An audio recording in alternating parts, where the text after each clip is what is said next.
Now as we move into section 3, we're looking at life during the New Deal. And the main ideas for this section is that the Great Depression and the New Deal had a deep impact on American culture during the 1930s. Our learning objectives are to explain how the public roles of women and African Americans changed during the New Deal. We will describe how artists and writers of the era told the story of the Great Depression. And we will identify the forms of popular entertainment during the Great Depression. New roles for women. Roosevelt promoted and recognized women. Frances Perkins became the Secretary of Labor. She was the first woman to head an executive office. Ruth Bryan Owen served as a minister to Denmark. Roosevelt appointed women to such posts as Director of the U.S. Mint and Assistant Secretary of the Treasury. Women served as leaders in several New Deal agencies. Still, women faced challenges and discrimination, such as lower wages, less opportunities, and hostility in the workplace. New roles for African Americans.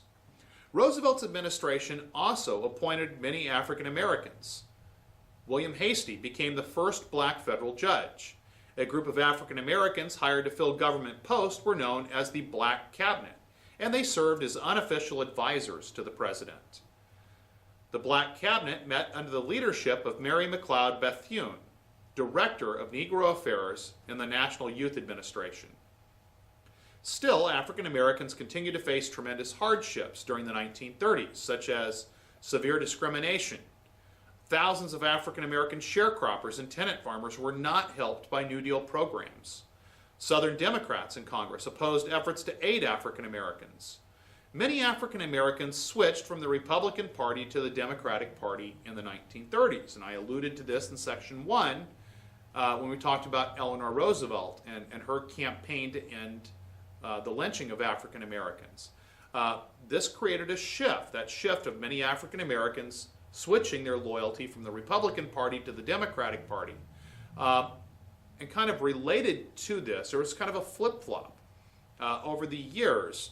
As we get into the 1960s, particularly 1968, when Nixon was running for president and ended up winning the presidency, he engaged in what became known as the Southern Strategy. He took a deliberate effort to try to win Southern support by slowing desegregation in the South. And that became known as the Southern Strategy. Now what this did is it turned many former Southern Democrats into Republicans.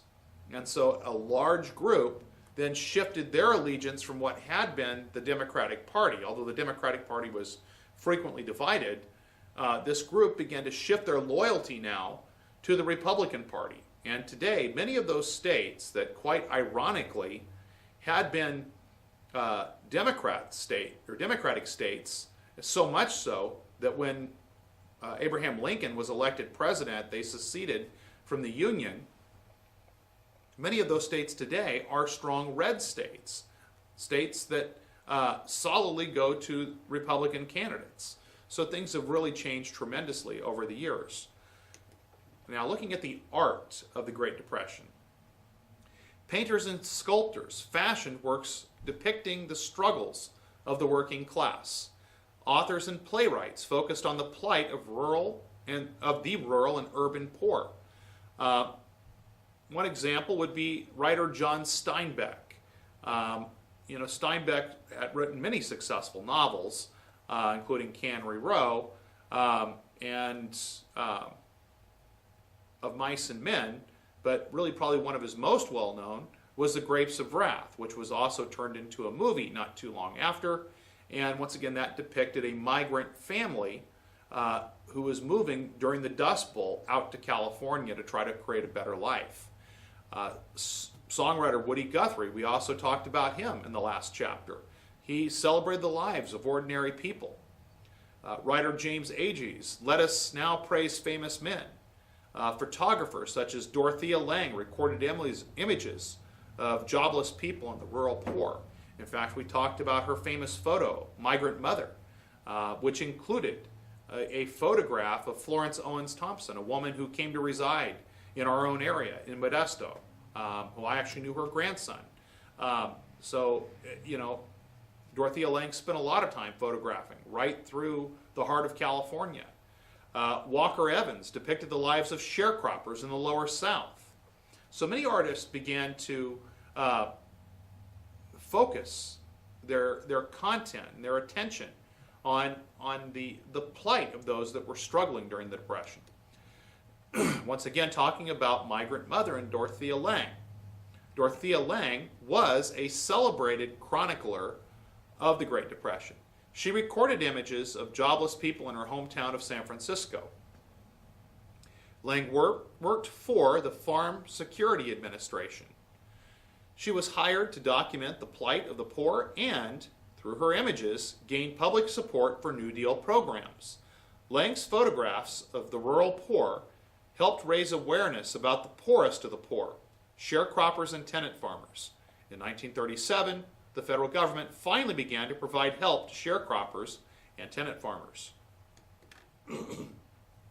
Now looking at popular entertainment of the Great Depression. Movies. Millions of Americans went to the movies each week.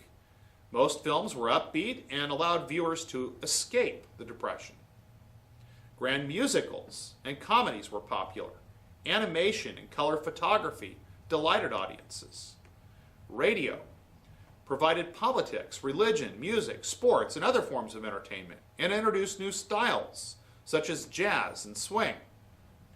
Action shows, such as The Lone Ranger, and comedies such as Fibber McGee and Molly were popular. Sports. Interest in sports remained strong in the 1930s. Baseball was popular. Some examples included Babe Ruth and Joe DiMaggio. Boxing was hugely popular. Another example there was Joe Louis.